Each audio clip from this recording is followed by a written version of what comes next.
नमस्ते दोस्तों, इतिहास के शौकीनों। आज मैं आपको बिजनेस की दुनिया के इतिहास के एक चक्करदार दौरे पर ले जा रहा हूं। सदियों की बातें कुछ ही मिनटों में बताने वाला हूं, तो सीट बेल्ट बांध लीजिए। चलिए शुरू करते हैं बहुत पीछे से, प्राचीन काल से। ईसा पूर्व 3000 के आसपास मेसोपोटामिया में व्यापार का पहला लिखित रूप सामने आया। व्यापारी यूनिफॉर्म लिपि का इस्तेमाल लेन देन का हिसाब रखने के लिए करते थे। यहीं से अकाउंटिंग का जन्म हुआ। मित्रों, अब चलते हैं प्राचीन मिस्र की ओर। पिरामिड सिर्फ भव्य मकबरे नहीं थे, वे विशाल बिजनेस प्रोजेक्ट्स भी थे। हजारों मजदूर, विभिन्न क्षेत्रों से आए संसाधन और ढेर सारी लॉजिस्टिक्स।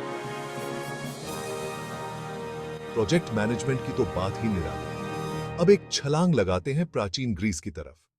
यहीं हमें बैंकिंग के शुरुआती रूप दिखाई देते हैं। मंदिर वित्तीय केंद्रों के रूप में काम करते थे, जहां लोग अपना पैसा जमा कर सकते थे, मानो कोई दैवी बैंक। मध्यकाल में व्यापार ने सच में उड़ान भरी।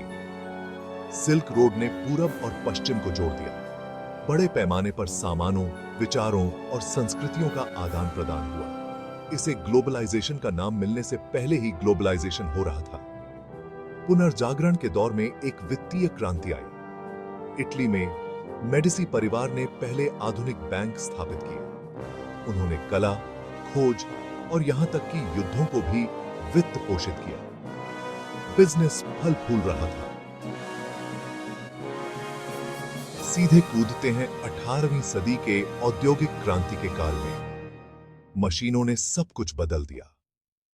कारखानों का उत्पादन आसमान छूने लगा और बिजनेस पहले से कहीं ज्यादा तेजी से फैले।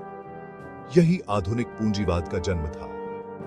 20वीं सदी में व्यापार की दुनिया ने अभूतपूर्व विकास देखा। फोर्ड, जनरल इलेक्ट्रिक और आईबीएम जैसी कंपनियां वैश्विक दिग्गज बन गईं। स्टॉक मार्केट हर घर में चर्चा का विषय बन गया। बिजनेस अब स्थानीय नहीं, वैश्विक हो गया था। आज हम डिजिटल युग में जी रहे हैं। एप्पल, गूगल और अमेज़न जैसी टेक कंपनियां बाजार पर राज कर रही हैं। ई कॉमर्स ने व्यापार करने के तरीके को ही बदल दिया है। प्राचीन मेसोपोटामिया से बहुत दूर आ गए हैं, लेकिन व्यापार का मूल तत्व वही है। तो ये रहा बिजनेस के विश्व इतिहास का एक झटपट सफर। प्राचीन व्यापार से लेकर डिजिटल कॉमर्स तक बिजनेस ने हमारी दुनिया को अद्भुत तरीकों से आकार दिया है। देखने के लिए धन्यवाद और जिज्ञासु बने रहें। ऐतिहासिक जानकारियों के लिए लाइक और सब्सक्राइब करना न भूलें।